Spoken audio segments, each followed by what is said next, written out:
अज्ञानाद्यंधकार प्रशमन पटुताख्यापनाय त्रिलोक्याम्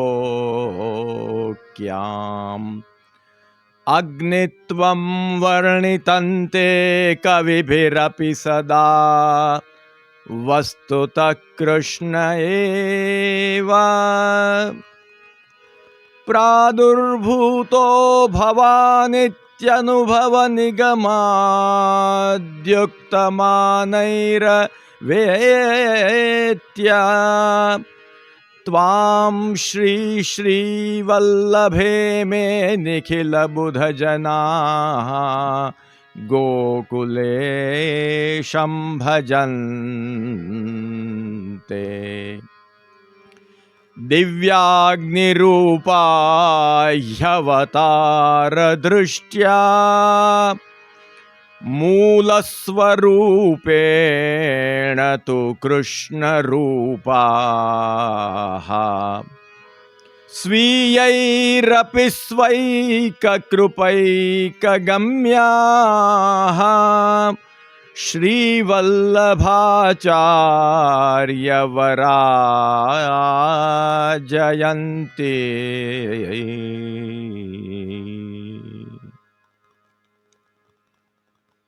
भाग्यवान प्रिय वैष्णव जनों,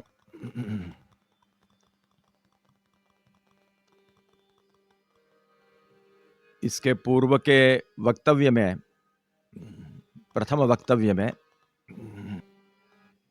श्रीमद् आचार्य चरणों के वास्तविक यथार्थ स्वरूप का उन्हीं की कृपा से विचार करते हुए हमने ये देखा कि जब इस धरातल पर श्री वल्लभावतार हुआ, उस समय श्री वल्लभावतार में मूल रूप और अवतार रूप दोनों रूप से प्राकट्य हुआ है।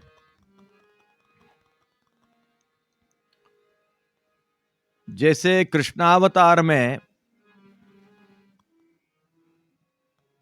मूल रूप और अवतार रूप दोनों रूप से प्राकट्य हुआ, उसी प्रकार श्री वल्लभावतार में भी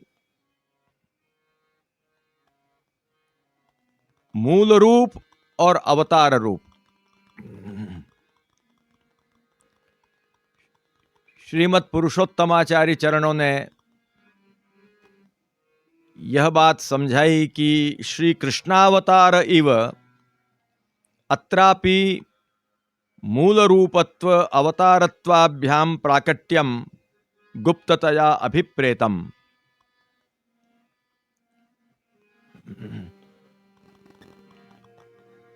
तो मूल रूप की दृष्टि से आप कौन हैं और अवतार रूप की दृष्टि से आप कौन हैं, इसका स्पष्टीकरण कल हुआ ही था। उसी संदर्भ में आगे श्री महाप्रभु जी जैसी प्रेरणा करेंगे उस प्रकार आपके स्वरूप का चिंतन हो पाएगा।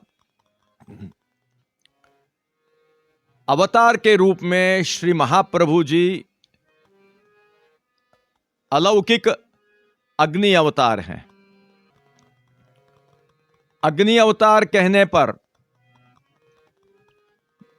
न तो श्री महाप्रभु जी का लौकिक अग्नि रूप है, लौकिकाग्नित्व नहीं है, और न ही श्री महाप्रभु जी का देवता रूप, देवता विशेष रूप अग्नित्व है। परंतु साक्षात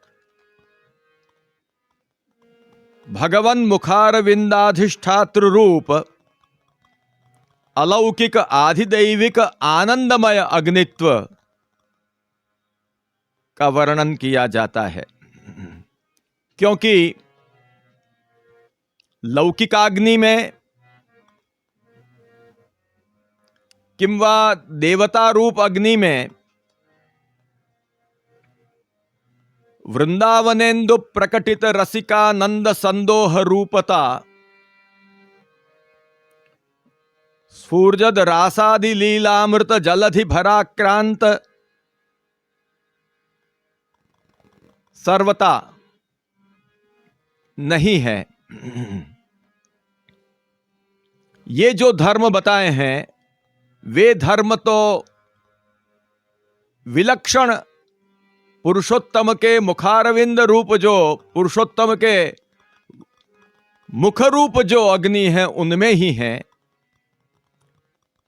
इसलिए जहां जहां श्री महाप्रभु जी के लिए हुताश शब्द का, अग्नि शब्द का, वैश्वानर शब्द का प्रयोग किया जाए, वहां आपका साक्षात पुरुषोत्तम मुखारविंदाधिष्ठात्र रूपेण अलौकिक आधिदैविक आनंदमय अग्नित्व समझना चाहिए। कल हमने देखा कि वैश्वानरो यज्ञ भोक्ता सूत्र भाष्य प्रदर्शकः वाक्पतिर्वल्लभः कृष्ण मुखम प्रादुर्भविष्यति। ये भविष्य पुराण के वचन में आपके वैश्वानर स्वरूप का वर्णन है और स्पष्ट कहा है कृष्ण मुखम प्रादुर्भविष्यति। यहां सर्वोत्तम स्तोत्र में वैश्वानरः वल्लभाख्यः यह उल्लेख प्राप्त होता है। भविष्य पुराण के इस श्लोक में भी वैश्वानर और वल्लभ दोनों का उल्लेख प्राप्त होता है। श्री महाप्रभु जी का जो वैश्वानर नाम है और महाप्रभु जी को जो कृष्णास्य भी जो कहे गए हैं, इन नामों के द्वारा ही श्री महाप्रभु जी का कृष्ण मुख रूपत्व और साक्षात श्री कृष्ण रूपत्व दोनों निरूपित होते हैं। यद्यपि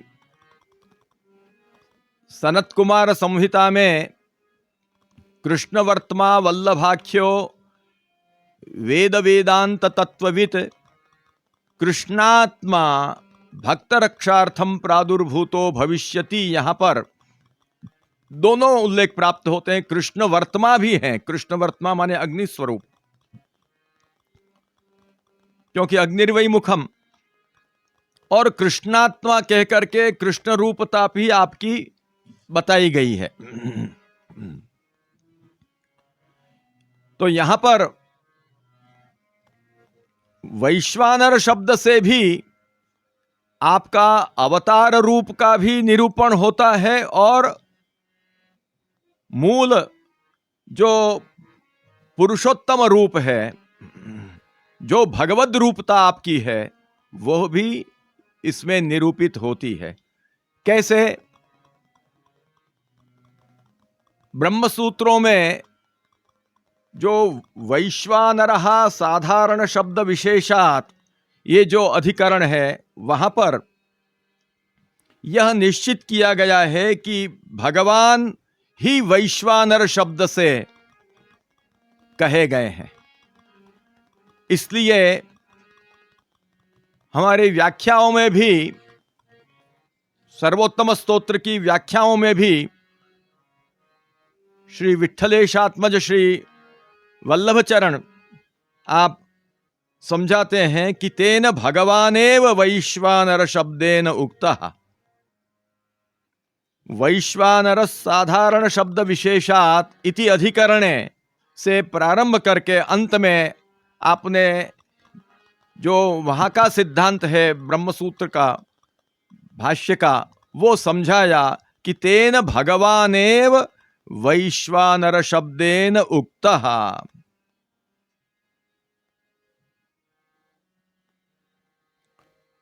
परंतु इस नाम के बाद तुरंत नाम आया वैश्वानरो वल्लभाख्यः। तुरंत ये नाम क्यों आया? इसलिए आया कि वे वैश्वानर इस 28वें कलयुग में जब सन्मनुष्याकृति से प्रकट हुए हैं तब, और इन नामों की नित्यता के हिसाब से देखें तो ये तो पहले से ही नाम सर्वोत्तम के हैं। तो ये वैश्वानर जब प्रकट होंगे तब अवतार के रूप में लोक प्रसिद्ध उनकी आख्या, उनका नाम श्री वल्लभ रहेगा। इसलिए वैश्वानरो वल्लभाख्यः यह सर्वोत्तम में नाम आता है।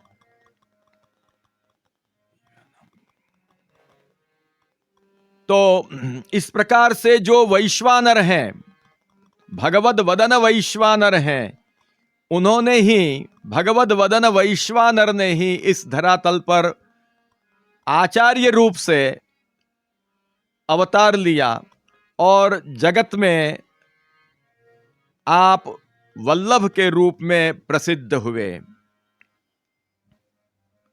अवतारे लोक प्रसिद्धि अन्या। वैसे वैश्वानराचार्य भी आपका नाम सिद्ध ही है, परंतु लोक में जो प्रसिद्धि हुई आपकी, वो प्रसिद्धि श्री वल्लभाचार्य के रूप में हुई। इसलिए वल्लभः इति आख्या प्रसिद्धं नाम यस्य, वल्लभ के रूप में आपकी प्रसिद्धि हुई। और जब वल्लभ आपको कहे जाते हैं, वल्लभ माने प्रिय, तब यह साकांक्ष यह नाम रहता है कि भी प्रिय हैं तो किनके, किनके प्रिय हैं, किनके वल्लभ हैं। तो अपने वल्लभता किस रूप में है, श्री वल्लभाचार्य चरणों ने स्वयं ही इस बात को यमुनाष्टक में समझाया। वदति वल्लभ श्री हरे है। इस तरह से हमको ये ध्यान में रखना है कि वैश्वानर शब्द जब हम कहते हैं या कृष्णास्य कहते हैं, वो कहने से ही आपके उभय नामों की, उभय रूपों की, यहां पर उभय रूपों का निर्देश यहां पर किया जाता है। तो आपको जब हम अग्नि कहते हैं, अग्नि अवतार कहते हैं, अग्नि स्वरूप जब कहते हैं, तो यह ध्यान रखना है कि अग्नि आचार्य कोई भिन्न नहीं है, वैश्वानराचार्य कोई भिन्न नहीं है। जो वैश्वानर हैं वे ही वल्लभ हैं, वे ही आचार्य हैं, वे ही अग्नि हैं। इनमें कोई भेद नहीं है और न कोई भेद कर सकते हैं, क्योंकि पूर्ण पुरुषोत्तम जो है, मूल जो पूर्ण पुरुषोत्तम हैं, उनके ही मुखारविंद का स्वरूप, उनके ही श्रीमुख का स्वरूप श्रीमद वल्लभ है। कृष्णास्य जब कहे जाते हैं तो कृष्ण के आस्य जब हम उनको कहते हैं, तो कृष्णास्य कहने पर इन दोनों नामों का, दोनों स्वरूपों का निर्देश होता है। श्री हरिराय चरणों ने स्पष्ट की है, आस्य रूपत्वेन आनंदः परमानंदः, आस्यस्य कृष्ण रूपत्वेन वह्नि रूपत्वेन उभय रूपत्वात्। आस्यस्य कृष्ण रूपत्वेन और वह्नि रूपत्वेन। आस्य के लिए कहा अग्निर्वै मुखम, मुख और अग्नि का अभेद बताया है। तो आस्य कहने पर आपकी वह निरूपता, अग्निरूपता भी स्पष्ट होती है। और आस्य कौन का? आस्य कौन का? तो कृष्ण का। इस तरह से देखने पर कृष्ण का आस्य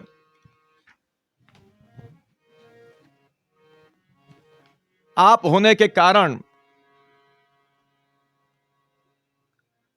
आस्य रूप कहने पर भी ये दोनों रूपता आपकी निर्दिष्ट होती, चाहे वैश्वानर कहें तो भी दोनों रूपता निर्दिष्ट होती है। इस प्रकार देखने पर सर्वोत्तम स्तोत्र के प्रारंभ में भी दयया निज माहात्म्यम करिष्यन् प्रकटम हरिः वाण्या यदा तदा स्वास्यम प्रादुर्भूतं चकार। यहां स्वास्य शब्द में ध्यान देना आवश्यक है। आस्यम न कहकर के स्वास्यम कहा। स्वास्य माने क्या? श्रीमद् गोकुलेश प्रभुचरण व्याख्या में समझाते हैं कि स्वास्यम स्वस्य पुरुषोत्तमस्यैव आनंद मात्र आधिदैविक अग्निरूपम यदास्यम मुखम तत्प्रादुर्भूतं चकार प्रकटीकृतवान। तो आस्यम प्रादुर्भूतं चकार इत्येतावतैव चरितार्थत्वेपि यत् स्वपदम उक्तम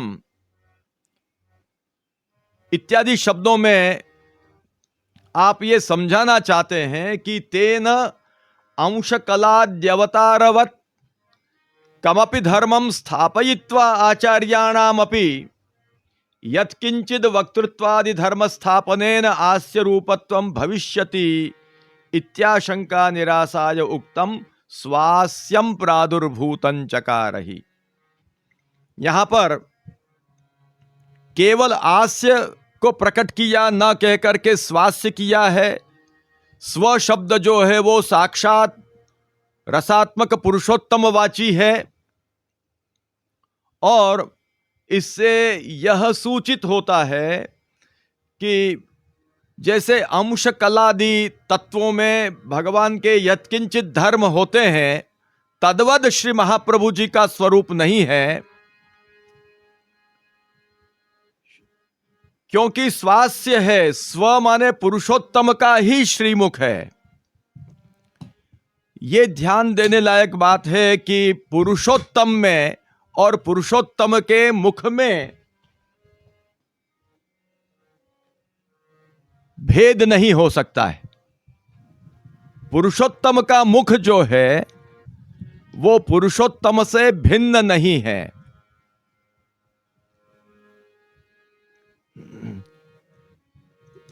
इस विषय का विचार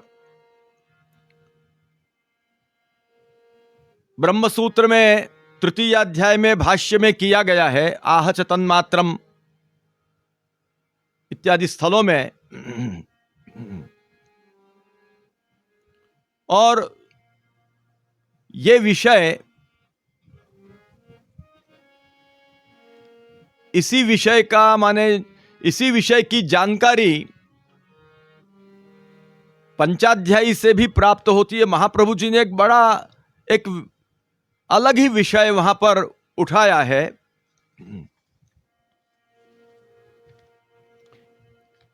जहां पर यह कहा है कि इति विक्लवितम तासाम श्रुत्वा योगेश्वरेश्वरः प्रहस्य सदयं गोपी ही आत्मा रामोप्यरी रमत। यहां पर श्री महाप्रभु जी ने यह विषय उठाया है कि ननु निरिंद्रियः कथम रेमे। भगवान तो निरिंद्रिय हैं, वो कैसे रमण कर सकते हैं। तत्राह योगेश्वराणाम अपि ईश्वरः। महाप्रभु जी समझाते हैं कि योगादिक में भी सभी पदार्थ योग बल से स्फुरायमान होते हैं, तथा तदैव स्वरूपमेव इंद्रियादि भावेन प्रकटीकृतवान। जब प्रभु ने रमण की इच्छा की, क्रीड़ा कराने की इच्छा की, उस समय भगवान ने अपने स्वरूप को ही इंद्रियादि भाव से वहां पर प्रकट किया। यहां पर बड़ा सुंदर रहस्य समझने लायक है। योजनाकार श्री लालू भट्ट जी समझाते हैं कि भगवतः इंद्रियाणि न संति।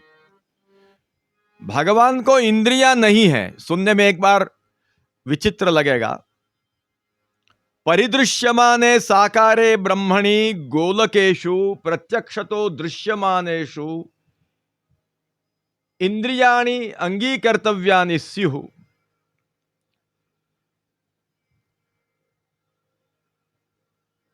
परंतु इंद्रियों का तो स्वीकार करना ही पड़ेगा। यहां भी भगवान क्रीड़ा कर रहे हैं, ये सब बात बिना इंद्रियों के कैसे होगी?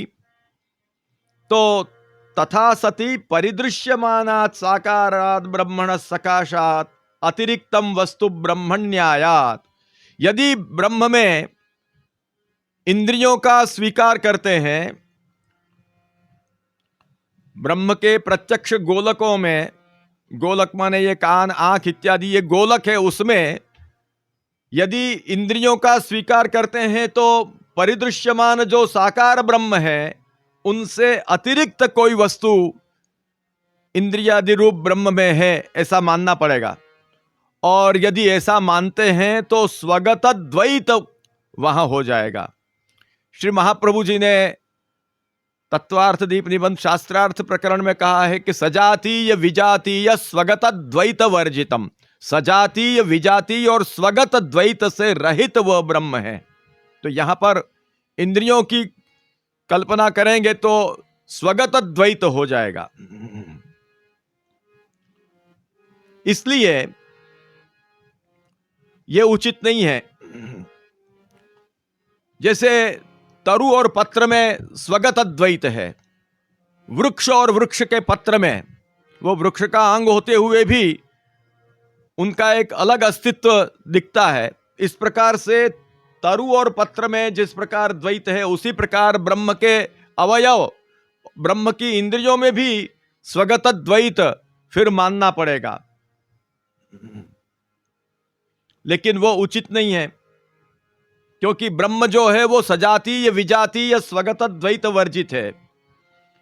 इसलिए एवं सति यद गोलकत्वेन प्रतीयते तद ब्रह्मैव। इसलिए गोलक के रूप में चक्षुरादि जो दर्शन होते हैं वे ब्रह्मात्मक ही हैं। न तत्र पार्थक्येन चक्षुरादि इंद्रियाणाम अंगीकारः न वा सूर्यादि देवानाम। वहां पर चक्षुरादि के अधिष्ठाता के रूप में इंद्रियाधिष्ठातृत्वेन सूर्यादि का भी स्वीकार नहीं किया जाएगा पृथक रूप से, और ब्रह्म में पृथक रूप से इंद्रिय भी नहीं है। किंतु ब्रह्मैव दर्शन रूपम कार्यम कुर्वत् चक्षुरादि शब्दवाच्यम भवति। पश्यन् चक्षुर्वदन् वाक् इत्यादि श्रुते है। ब्रह्म देखते हुए, जब वो देखते हैं तो वो चक्षु का कार्य करते हैं, इसलिए चक्षु का उनमें व्यवहार होता है। वो बोलते हैं तो वो वाणी का कार्य होता है। इसलिए इस प्रकार से ब्रह्म ही तत्त कार्य करने पर तत्त नाम से पहचाने जाते हैं। और अलौकिक इंद्रियों का भी स्वीकार नहीं किया है। अलौकिकान्यपि इंद्रियाणि नांगीकृतानि, यह भाष्य में स्पष्ट है। अतएव अत्राप्येवं समाधानमाहुः स्वरूपमेव इंद्रियादि भावेन प्रकटीकृतवान। आपने अपना स्वरूप ही इंद्रियादि भाव से प्रकटित किया। तो भगवान में उनके अवयव, चाहे इंद्रिय आदि या देह आदि, वो पृथक नहीं है, वो ब्रह्मात्मक ही हैं। इस तरह से शुद्धाद्वैत वेदांत का तत्व जो है उसका विचार करने पर अब जरा सोचिए कि क्या पुरुषोत्तम का मुख पुरुषोत्तम से भिन्न हो सकता है? जब पुरुषोत्तम की इंद्रियां पुरुषोत्तम से भिन्न नहीं है, तो पुरुषोत्तम का मुख पुरुषोत्तम से भिन्न हो सकता है? नहीं हो सकता है। यदि भिन्न मानेंगे तो स्वगत द्वैतापत्ति आ जाएगी। और ब्रह्म तो सजातीय विजातीय स्वगत द्वैत वर्जित है। इसलिए भगवान का जो पूर्ण पुरुषोत्तम का आनंदमय रसात्मक भगवान श्री कृष्ण का जो मुख है वो उनसे भिन्न नहीं है।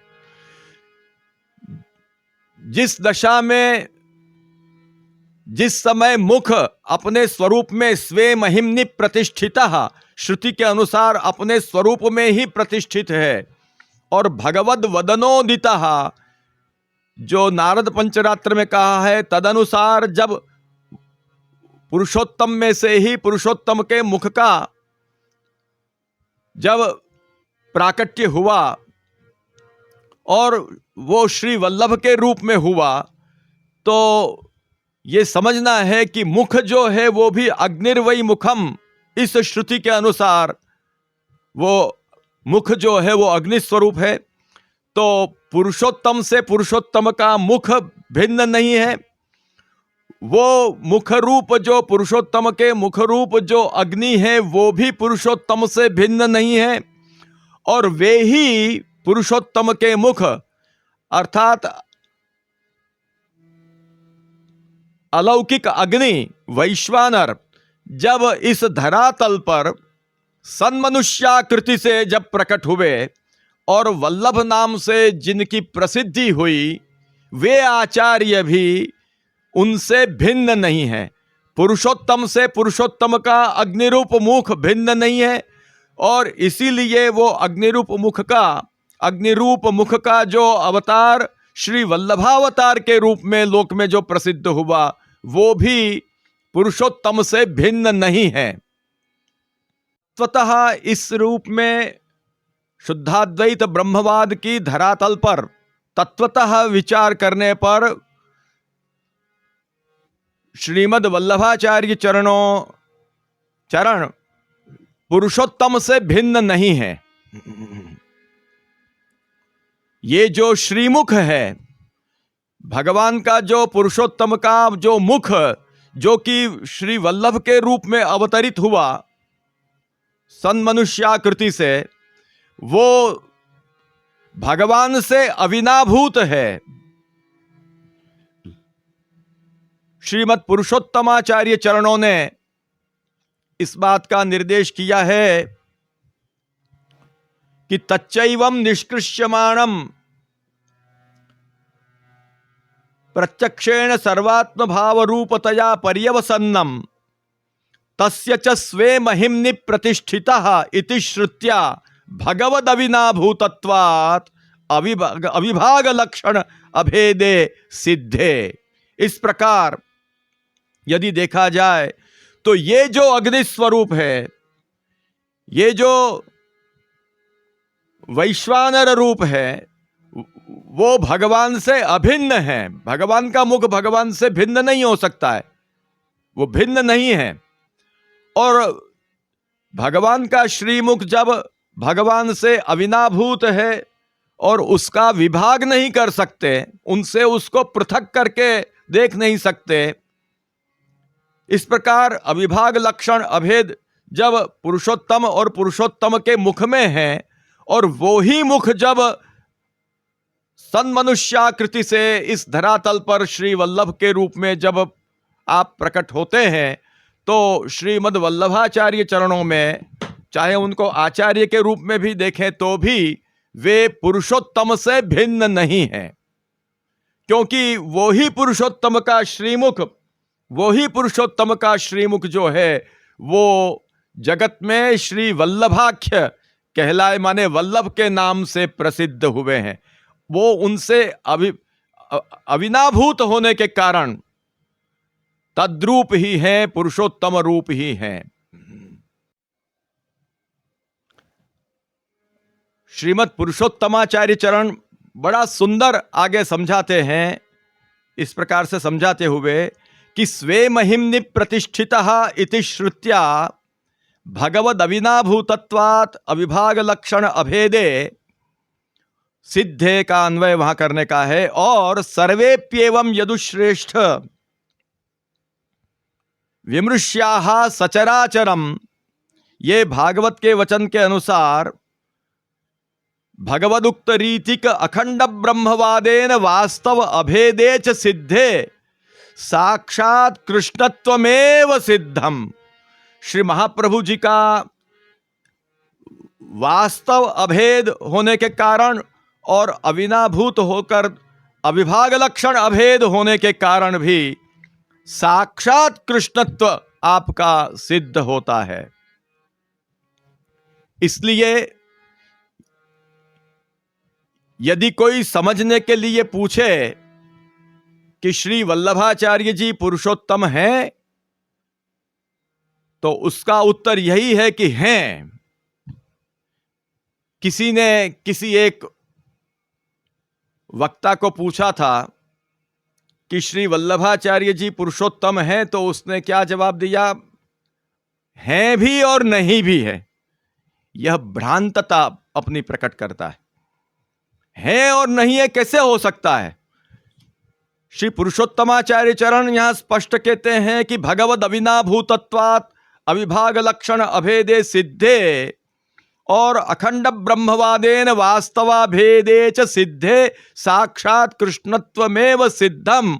इतना स्पष्ट वस्तुतः कृष्ण एव प्रादुर्भूतो भवान के ऊपर आप व्याख्या करके समझाते हैं, फिर कैसे ये दुस्साहस हम कर पाते हैं? ये कितना बड़ा दुस्साहस है। श्रीमद् वल्लभाचार्य चरण श्री महाप्रभु जी पुरुषोत्तम हैं भी और नहीं भी, हो ही नहीं सकता है ऐसा। ये कितना बड़ा दुस्साहस है। योन्यथा संतमात्मानम अन्यथा प्रतिपद्यते किंतेन न कृतं पापम चौरेण आत्मापहारिणा। जो तत्व जैसा है उसको वैसा न बतलाकर अन्यथा उसको बतलाना, यह बहुत बड़ा दोष है। वह चौर है, उसने आत्मा का ही अपहरण कर लिया है। उसने कौन सा बड़ा पाप नहीं किया? सबसे बड़े से बड़ा पाप उसने किया है। पापों की गणना में जितने भी पाप है, किंतेन न कृतं पापम, पापों की गणना में जो कोई पाप है वो सभी उसने किए हुए हैं। इसलिए श्री महाप्रभु जी पूर्ण पुरुषोत्तम हैं मूल रूप से, और अवतार रूप से आप अग्नि अवतार हैं। श्री महाप्रभु जी के वास्तविक स्वरूप का प्रकाशन करते हुए श्री गोसाई जी ने बहुत ही सुंदर यहां पर एवकार का प्रयोग किया है।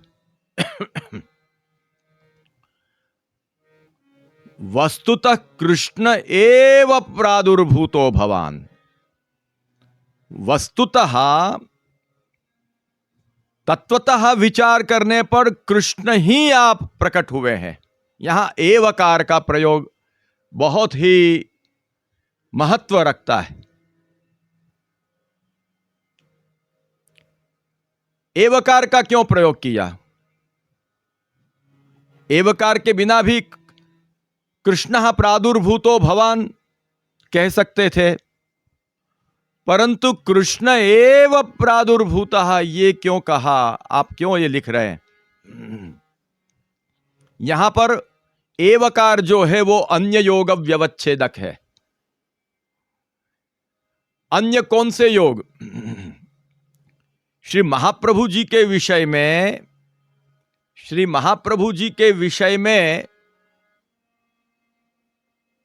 कृष्ण ही आप प्रकट हुए हैं, अर्थात अंशावतार नहीं है, अंशावतार प्रकट नहीं हुए हैं।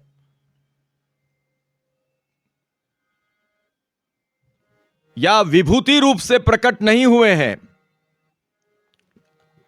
कृष्ण एव प्रादुर्भूतो भवान कहने पर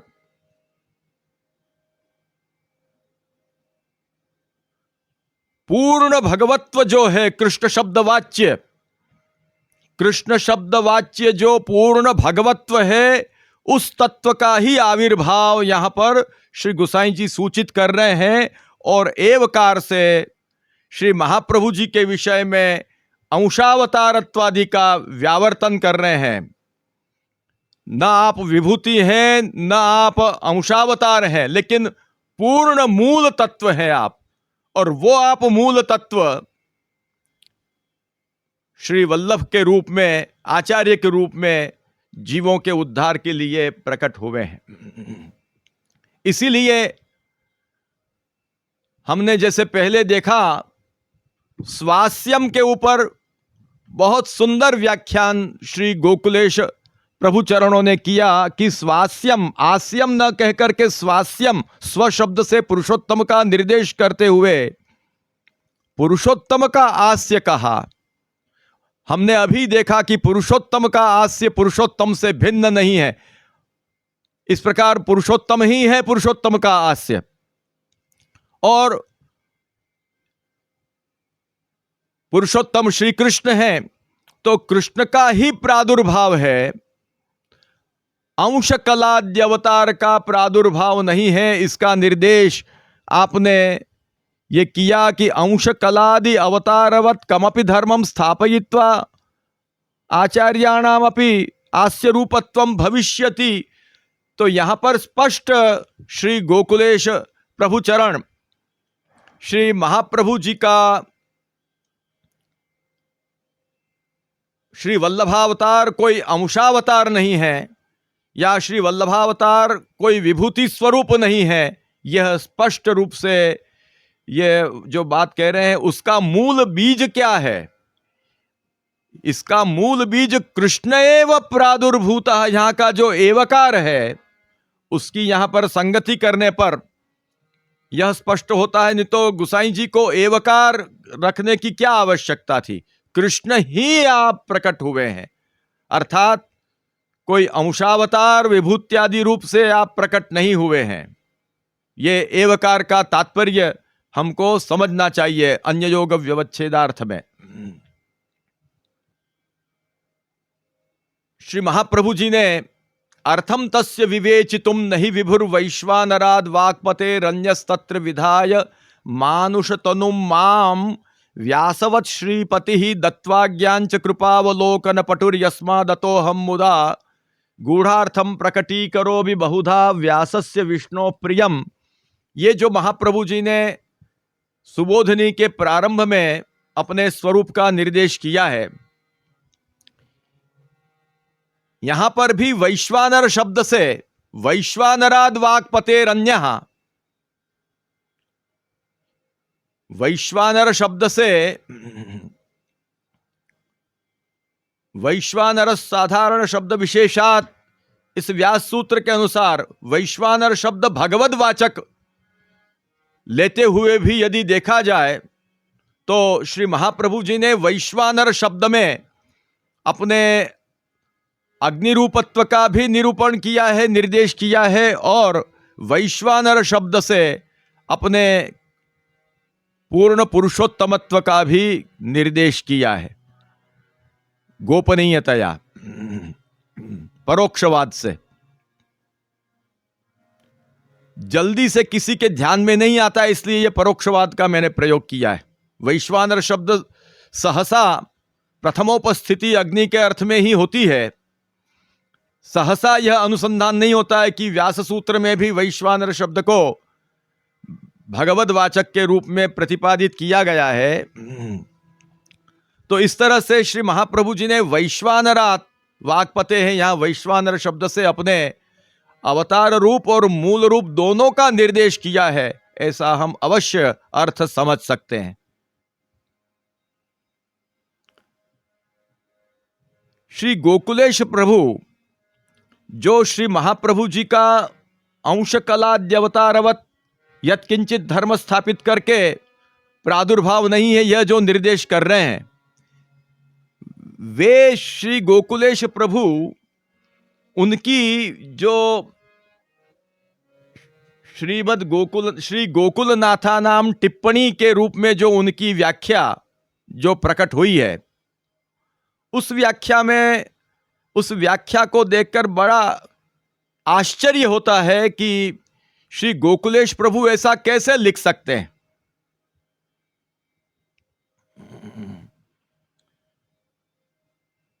जब साक्षात भगवदास्य रूप श्री महाप्रभु जी पुरुषोत्तम से अभिन्न है, भगवद अभिन्न है, तब ये कैसे लिख सकते हैं। यहां पर ये लिखा गया है, ये बहुत ही विचारकों के लिए विचार करने लायक बात है।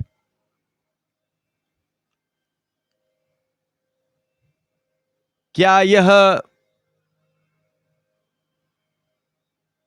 प्रक्षिप्त हो सकता है? महाप्रभु जी के पूर्ण पुरुषोत्तमत्व को शिथिल करने के लिए जो एतन्मार्गीय जन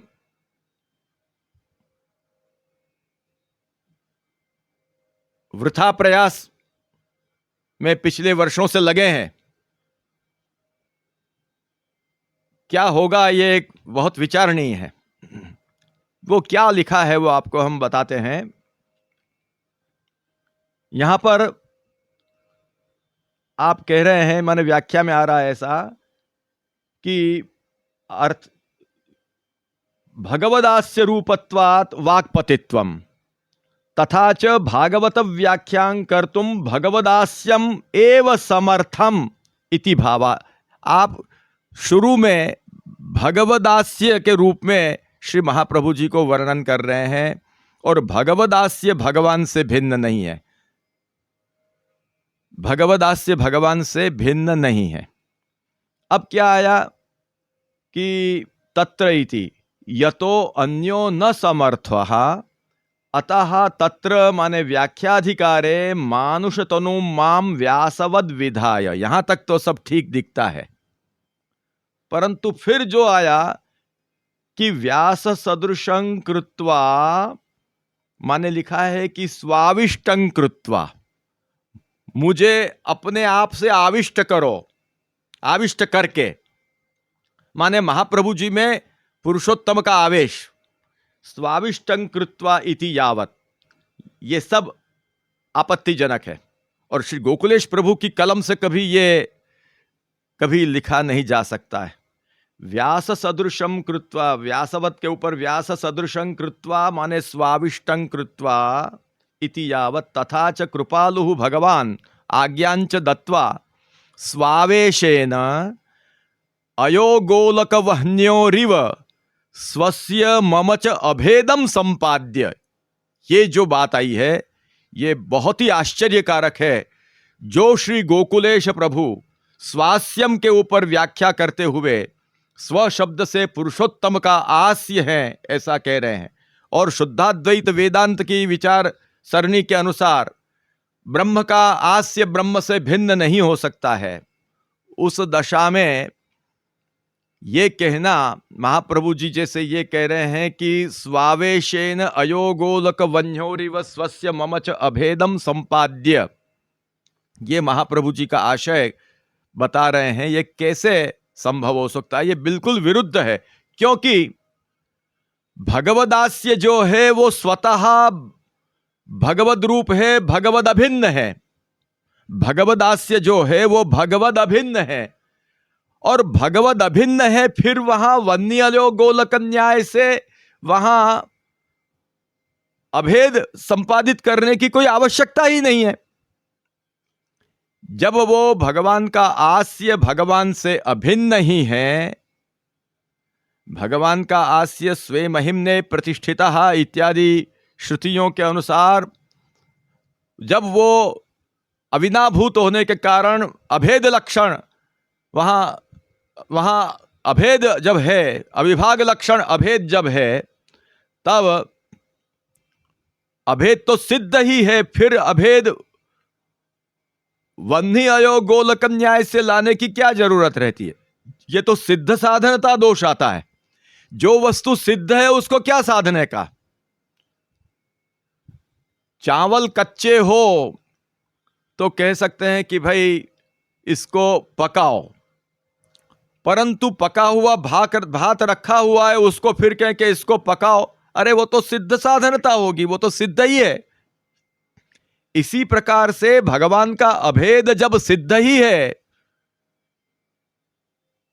पुरुषोत्तमास्य अवतार होने के कारण पुरुषोत्तम से अभेद जब महाप्रभु जी का सिद्ध ही है, तब वहां फिर से अभेद साधना ये तो सिद्ध साधनता से ग्रस्त है।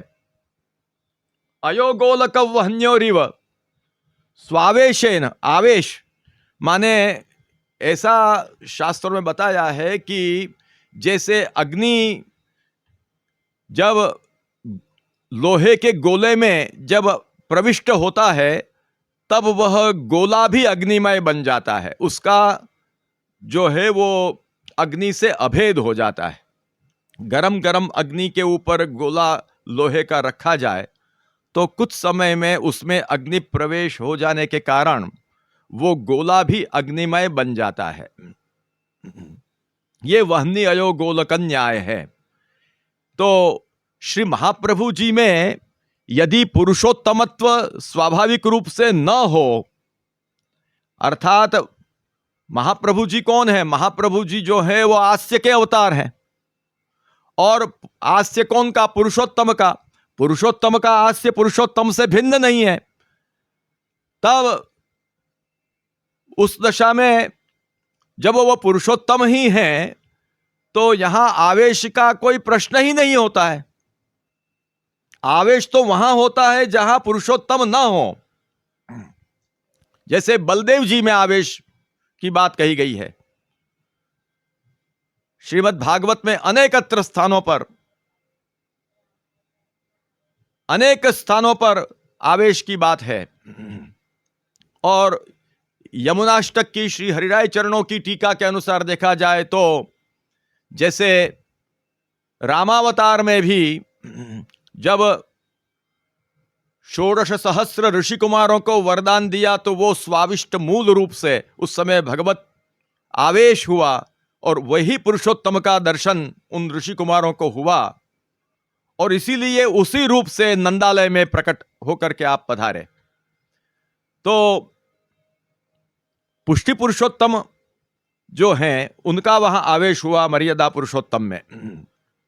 तो कहने का मतलब यह है कि जो श्री गोकुलेश प्रभु अंशकलाद्यवतारवत कमपि धर्मम स्थापयित्वा आचार्याणाम अपि इत्यादि जो आप आज्ञा कर रहे हैं, वो यहां ये कहेंगे कि महाप्रभु जी का आशय ये बताएंगे यहां कि महाप्रभु जी ये आशय व्यक्त कर रहे हैं कि अपना आवेश मुझ में करके अयोगोलक वन्ही के समान स्वस्य ममच, पुरुषोत्तम ने अपना और मेरा अभेद संपादित किया।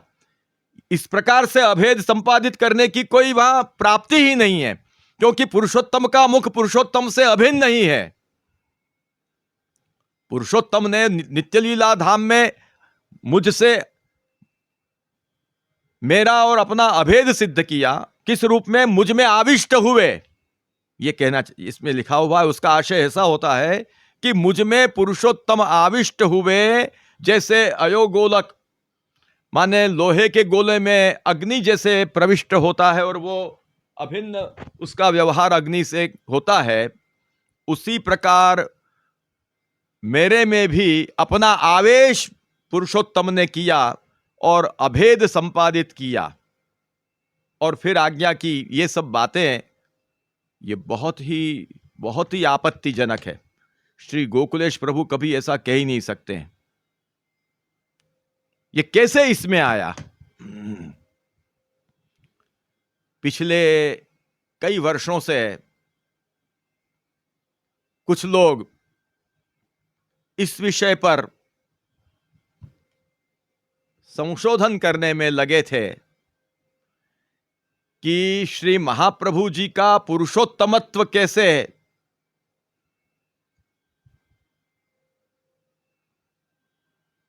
क्या बोलूं मैं, ये शब्द बोलना भी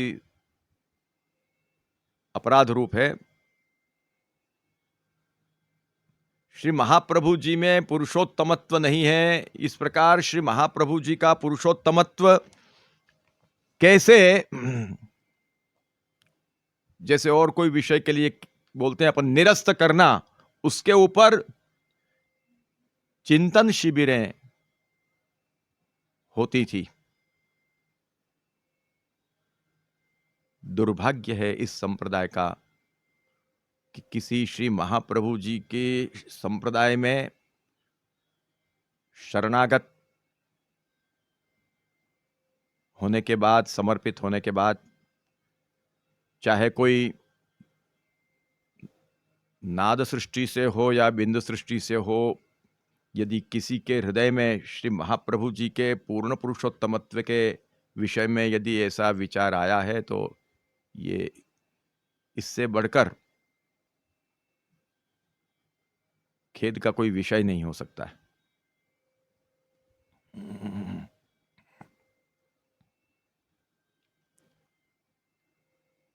अन्यान्य संप्रदायों को भी देखा जाए, अन्यान्य संप्रदायों को भी देखा जाए तो अन्यान्य संप्रदायों में भी तत्त आचार्यों का जो वैशिष्ट्य है वह प्रतिपादित किया गया है कि जो स्वाभाविक है। अन्यान्य जो भी आचार्य हुए हैं वो कोई सामान्य नहीं हुए। कोई ने अपने अपने संप्रदायों का, अपने अपने संप्रदाय सिद्ध जो आचार्यों का स्वरूप है, उसके विषय में ऐसा सोचा नहीं है। जैसे शंकराचार्य जी के लिए ले लें तो शंकर साक्षात, शंकराचार्य जी कोई सामान्य तत्व नहीं है, साक्षात शिवावतार हैं आदि शंकराचार्य जी। आज तक कोई ऐसा नहीं हुआ शंकर परंपरा में कि जिसको ये विचार आया हो कि मैं शंकराचार्य जी का शंकरावतारत्व को कैसे मैं निरस्त करूं, उसके लिए संशोधन करूं, ये विचार कभी किसी को आया नहीं होगा। श्री रामानुजाचार्य जी के लिए कहा गया है सम्मोहन तंत्र में, रामानुज शेष रूपो निम्बार्कोथ सुदर्शनः। रामानुजाचार्य जी शेषावतार हैं। आज तक श्री रामानुजाचार्य जी के संप्रदाय में किसी के मन में ऐसा विचार नहीं आया कि श्री रामानुजाचार्य जी शेषावतार नहीं है, ये कैसे मैं सिद्ध करूं। इसके लिए किसी को दुर्मति नहीं हुई है। श्री निम्बार्काचार्य जी, श्री निम्बार्काचार्य जी निम्बार्कोथ सुदर्शनः, साक्षात सुदर्शन चक्र के अवतार हैं। कोई निम्बार्क संप्रदाय के अनुयायी को आज तक ऐसा दुर्विचार नहीं आया कि निम्बार्काचार्य जी सुदर्शनावतार नहीं है, इसको मैं कैसे सिद्ध करूं, और उसके लिए उसने दिमाग लगाया हो और वृथा प्रयास किया हो। ऐसा कभी नहीं हुआ। श्रीमन मध्वाचार्य जी आसन्य के अवतार हैं, परंतु किसी माध्व संप्रदाय के अनुयायी को ऐसा मन में भाव नहीं जगा कि उनका यह जो अवतारत्व है वो कैसे मैं दूर करूं। ये दुर्भाग्य वल्लभ संप्रदाय के उन लोगों का है कि जिनको सर्वप्रथम ऐसा दुर्विचार आया। कौन से ऐसे दुर्भाग्य का उदय उनका हुआ है कि जिसके कारण उनको ऐसा विचार आया होगा। और इससे पता चलता है कि उनकी अधिकारिता क्या होगी। जब वैश्वानराद वाक्पते है, स्पष्ट अपने आप को वैश्वानर के रूप में आप जब कह रहे हैं, और इससे सिद्ध होता है कि आप पुरुषोत्तम के अलौकिक आधिदैविक आनंदमय मुखारविंद के अधिष्ठाता जब हैं, तो पुरुषोत्तम का अभेद तो वैसे ही जब वैश्वानर शब्द से ही सिद्ध होता है, तो क्यों महाप्रभु जी ऐसा कैसे कह सकते हैं आप कि अपना आवेश, पुरुषोत्तम का आवेश मुझ में कराकर मेरा अभेद संपादित किया। वहां कोई आवश्यकता ही नहीं है। એટલે इसलिए श्री महाप्रभु जी में सहज स्वाभाविक पुरुषोत्तमत्व है। वस्तुतः कृष्ण एव ये जो वर्णन किया है वह श्रद्धातिशय से नहीं है। संप्रदाय प्रवर्तक आचार्यत्वेन कहें चाहे अपने पितृचरणत्वेन कहें, श्रद्धातिशय से श्री महाप्रभु जी का पुरुषोत्तमत्व आपको स्फुरित हुआ और इसलिए कहा, ऐसा नहीं है। जो तत्व जैसा है उसको वैसा वर्णित करना ही होगा। इस रूप में श्री महाप्रभु जी का उल्लेख किया गया और महाप्रभु जी को वस्तुतः कृष्ण एव के रूप में श्री गोसाई जी ने प्रतिपादित की है। ये जो अपने आचार्य चरणों के बारे में, उनके पुरुषोत्तमत्व के बारे में ये जो अरुचि का जो भाव और उसका जो आरंभ हुआ, वो ऐसा लगता है कि मूलचंद तेलीवाला के समय से हुआ है और उनके द्वारा विशेष रूप से हुआ। यहां पर हम यह स्पष्टता कर देना चाहते हैं कि हम लोग जो हैं, हम वल्लभ वंशज, कभी अपने आप को हम पुरुषोत्तम हैं ऐसा नहीं कहते और न मानते हैं। वो तो बात जाने दीजिए। हम एतन मार्गीय गुरुत्वम स्वस्मिन्नेव नियच्छन्तः, एतन मार्गीय जो उद्धारकत्वेन गुरुत्व है वो केवल महाप्रभु जी ने अपने में ही स्थापित किया है। ये हम लोग जब कहते हैं द्वारभूत गुरुत्व मंत्रोपदेष्टृत्वेन मात्र हम लोग स्वीकारते हैं, तो पुरुषोत्तमत्व अपने में विचारने का तो कोई अवसर ही नहीं है। परंतु ये विचारधारा किन्हीं कारणों से प्रेरित होकर, उनके पूर्व के कोई कारणों से प्रेरित होकर मूलचंद तेलीवाला के समय में इसका सूत्रपात हुआ हो ऐसा लगता है, क्योंकि उन्होंने श्रुति रहस्य की प्रस्तावना में लिखा है, संप्रदाय प्रवर्तक आचार्य श्री ने परम तत्व मानीने સર્વ નિર્વાહ કરવાનું એક પક્ષે સ્વીકાર્યું. આચાર્યશ્રીનું અલૌકિકત્વ સ્વીકાર્યા પછી એવો શ્રીને વિશે પુરુષોત્તમત્વાદી ભાવનાઓ તે ભક્તોને સ્ફુરે એ સ્વાભાવિક છે, क्योंकि आचार्य श्री को ही परम श्रेष्ठ मान लिए तो फिर उनमें पुरुषोत्तमत्व भी स्फुरेगा. आचार्य श्री जेम श्री गुसाई जी ने वस्तुतः कृष्ण रूपे स्फुर्या, तेम श्री गुसाई जी, श्री गिरधर जी, गोकुलनाथ जी आदि तत्तद भक्तों ने पुरुषोत्तम रूपे स्फुर्या અને નિજ નિજ સ્ફૂર્તિ પ્રમાણે તે સ્વરૂપના ગુણગાન આદि તેઓએ કર્યા. तो श्री गोसाई जी को कोई श्रद्धातिशय से या संप्रदाय के प्रवर्तक के रूप में आप परम तत्व हैं, मूल आचार्य हैं, परम तत्व हैं, इस रूप में पुरुषोत्तमत्व का स्फुरण नहीं हुआ है. आज मान लो कोई सुवर्णकार हो, उसके सामने सोने की एक गाय की मूर्ति रखी जाए तो वह उसके मूल तत्व को जानने वाला व्यक्ति है, वो तुरंत उस गाय में सुवर्णांश को ग्रहण करेगा, क्योंकि वो उस तत्व का ज्ञाता है, उसकी दृष्टि वहीं पर जाएगी. उसी प्रकार से श्री महाप्रभु जी के स्वरूप का तत्वतः ज्ञान श्रीमद् प्रभु चरणों को होने के कारण आप अपनी अनुभूति के अनुसार आप वर्णन कर रहे हैं कि वस्तुतः कृष्ण एव प्रादुर्भूतो भवान. कोई उनको ऐसे कोई श्रद्धातिशय से आचार्य श्री को संप्रदाय प्रवर्तक के रूप में परम तत्व मान के श्रद्धातिशय से वस्तुतः कृष्णत्व उनको स्फुरायमान हुआ, ऐसा नहीं है. केवल कृष्ण एव भवान प्रादुर्भूता है इतना कहते तो भी ये अब कह सकते, लेकिन वस्तुतः शब्द का जब प्रयोग किया है, तत्वतः शब्द का जब प्रयोग किया है, तब ये कहना बहुत ही दुस्साहस है.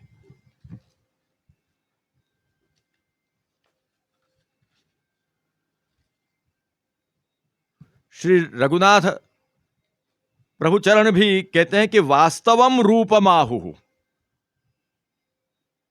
वस्तुतः तत्वतः विचार्यमाणे सदा कृष्णेव प्रादुर्भूतः प्रकटितो भवान् इत्येवं रूपम अनुभव निगमाद्युक्तमानैः अनुभव पदेन प्रत्यक्षादीनि चत्वारि लौकिक प्रमाणान्युपलक्ष्यन्ते इत्यादि कहते हुए आप वहां पर वर्णन कर रहे हैं। तो तत्वतः जो स्वरूप है उसको कहना कि नहीं कहना? व्यासादि मुनियों के सामने जब साक्षात भगवान कृष्ण यदि वहां उनके सामने हो, उनका वो प्रत्यक्ष कर रहे हो, तो उनको भगवान के रूप में कहेंगे कि नहीं कहेंगे? जैसे जब श्री रामचंद्र जी का युद्ध समाप्त हुआ, उस समय वहां पर देवताएं सब आए थे और उन देवताओं के आगे श्री रामचंद्र जी ने कहा, आत्मानं मानुषम मन्ये रामम दशरथात्मजम सोहम यश्च यतश्चाहम भगवांस्तद ब्रवीतु में। मैं तो अपने आप को दशरथात्मज राम मानता हूं, लेकिन मैं कौन हूं, कहां से हूं, क्या हूं, मेरा स्वरूप क्या है, ये आप लोग प्रतिपादित करिए। ब्रह्मा को कहा तो इति ब्रुवाणम काकुस्थम ब्रह्मा ब्रह्मविदाम वरः अब्रवीत शृणु मे वाक्यम सत्यम सत्य पराक्रम भवान नारायणो देवः श्रीमांश्चक्रायुध प्रभुः एक श्रृंगो वराहस्त्वं भूत भव्य सपत्नजित् अक्षरं ब्रह्म सत्यंच मध्ये चान्ते च राघव लोकानां त्वं परो धर्मो विश्वक्सेनश्चतुर्भुजः शार्ंगधन्वा ऋषिकेशः पुरुषः पुरुषोत्तमः इत्यादि रूप में उनका वर्णन करते हैं। उनके मुख से अपने स्वरूप का वर्णन कराने के लिए श्री रामचंद्र जी ने अपने मुख से अपने स्वरूप का वहां पर गोपन किया। ये एक प्रकार का कापट्य है, परंतु विशेष उनके मुख के द्वारा अपने स्वरूप का वर्णन जगत में प्रकट कराने के लिए ब्रह्मा के द्वारा आपने ऐसा वचन किया, ऐसा वचन कहा। और उस समय ब्रह्मादि देवों ने श्री रामचंद्र जी को, खास करके ब्रह्मा ने उस समय आप नारायण हैं, आप पूर्ण पुरुष हैं, आप पुरुषोत्तम हैं, ये सब क्यों कहा? उनको ऐसे ही स्फुर गया, ये सब ऐसे ही अंदर से कोई स्फुरना हो गई। अरे वो उस रूप में उनका अनुभव कर रहे हैं। अनुभव निगमाद युक्त मानैरवेत्यत्वाम श्री श्री वल्लभे में निखिल बुध जनाः गोकुलशं भजन्ते। उनका अनुभव करके भी कृष्णत्वेन अग्नित्वेन अनुभव किया है, श्री महाप्रभु जी का अनुभव किया है भक्तजनों ने, भाग्यवान जनों ने, कृष्ण रूपेण और अग्नि रूपेण। इसलिए इमे, वहां साक्षी के रूप में आप कह रहे हैं कि इमे परिदृश्यमानाः निखिलाः सर्वे बुध जनाः तत्वदर्शिनः। जो तत्वदर्शी हैं, जैसे सोने की एक गाय हो, वो सोनी के आगे रखी जाएगी तो वो उसकी दृष्टि तत्वदर्शी होती है, वो तुरंत उसमें ये सोने का है इस तरह से उसका सुवर्णत्व ग्रहण करेगा, खाली गाय के रूप में उसको वो नहीं देखेगा। उसी प्रकार जो तत्वदर्शी हैं, निखिल बुधजन हैं, वे तो उनको पुरुषोत्तम के रूप में जब अनुभव कर रहे हैं और वैश्वानर के रूप में अनुभव कर रहे हैं, तो उसी रूप में वर्णन करेंगे कि नहीं? जैसे ब्रह्मा ने नारायण रूप में, पुरुषोत्तम के रूप में श्री रामचंद्र जी के दर्शन किए तो उन्होंने वर्णन किया, उसी प्रकार से श्री गुसाई जी ने वस्तुतः कृष्णेव प्रादुर्भूतो यह वर्णन किया है। ये नहीं कि कोई श्रद्धातिशय से यह वर्णन किया है। 84,252 भगवदियों ने भी जो अनुभव किया वो ही उन्होंने पदों में वर्णित किया है। ये नहीं कि श्रद्धातिशय से उन्होंने ये वर्णन किया है। जो श्री महाप्रभु जी का, श्री गुसाई जी का जो पुरुषोत्तमत्व, अग्निरूपत्व आदि जो वर्णन किया है, वो उनकी अनुभूति है और तदनुसार वर्णन किया है। इसलिए कभी भी यह कहना कि श्री गोसाई जी ने अपनी स्फूर्ति के अनुसार उनको ऐसा स्फुरा इसलिए उन्होंने ऐसा वर्णन कर दिया, फिर उनके स्वरूप के बाद में श्री गोसाई जी के लिए भी श्री रघुनाथ जी आदि को ऐसा स्फुरा इसलिए उन्होंने उनका उस रूप में वर्णन किया, ये सब स्वरूप ऐसे नहीं थी कि ऐसे ही वर्णन कर दें। योन्यथा संतमात्मानम अन्यथा प्रतिपद्यते। श्री महाप्रभु जी तो श्री गोसाई जी को साक्षात थे। यदि प्रादुर्भूतो भवान इत्यनुभव निगमाद युक्तमाने रवेत्य त्वाम, ये सब जो वर्णन कर रहे हैं उस समय श्री महाप्रभु जी के आप प्रत्यक्ष दर्शन कर रहे हैं। अज्ञानाद्यंधकार प्रशमन पटुता ख्यापनाय त्रिलोक्याम अग्नित्वम वर्णितन्ते तव कवि भिरपि सदा वस्तुतः कृष्णेव प्रादुर्भूतो भवान, उनको सामने कह रहे हैं आप पोते। त्वाम श्री श्री वल्लभ इमे निखिल बुध जनाः, तो यहां पर श्री महाप्रभु जी का आप अनुभव कर रहे हैं, साक्षात्कार करते हुए ये कह रहे हैं।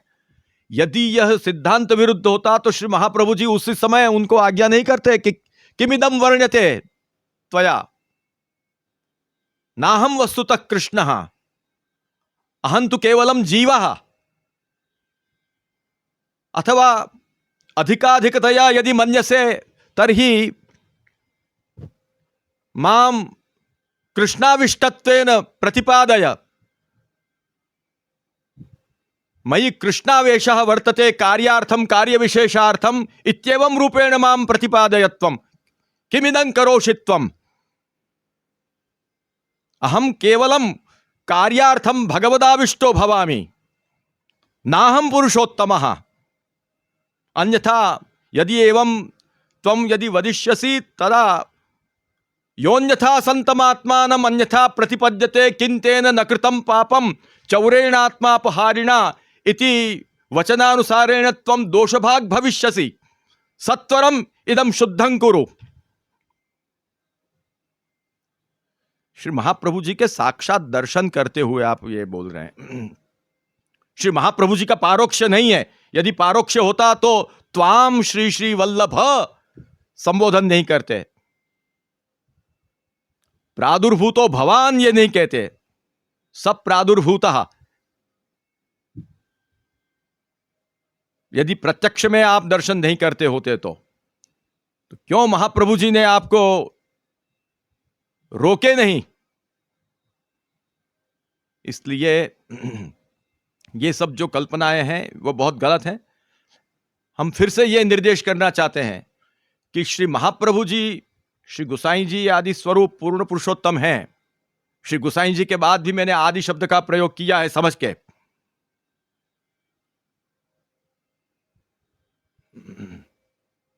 विठ्ठलेशेति विख्यातिम गमिष्ये जगती तले आदावहन चैक रूपः बहुरूपधरस्ततः। ब्रह्मांड पुराणी इन वचनों का क्या अर्थ करना?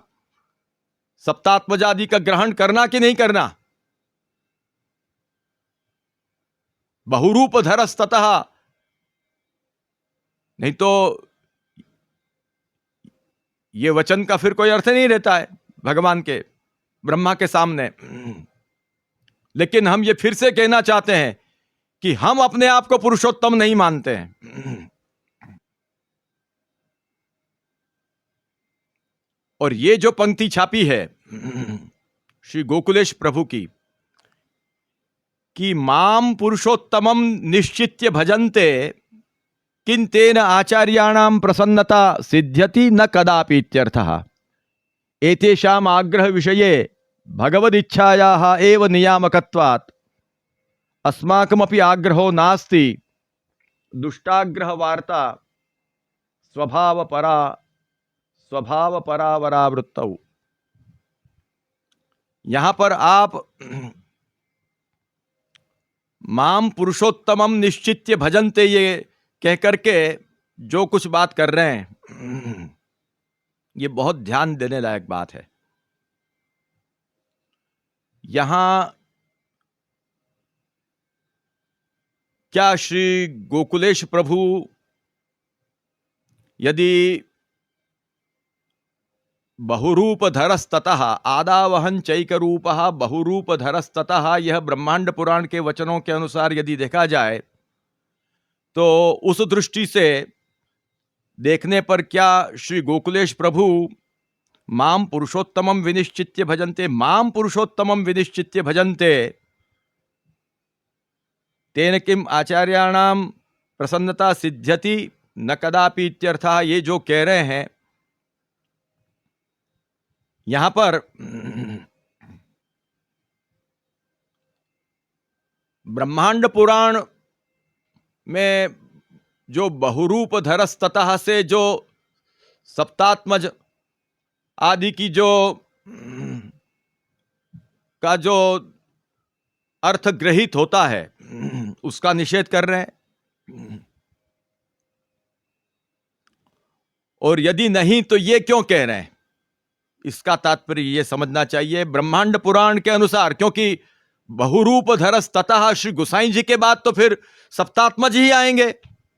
आदावहन चैक रूपः विठ्ठलेशेति विख्यातिं गमिष्ये जगती तले, और आदावहन चैक रूपः बहुरूपधरस्ततः, तो श्री गोसाई जी के बाद तो सप्तात्मज ही होंगे। तो उनमें भगवत रूपता माननी के नहीं माननी इन वचनों के अनुसार,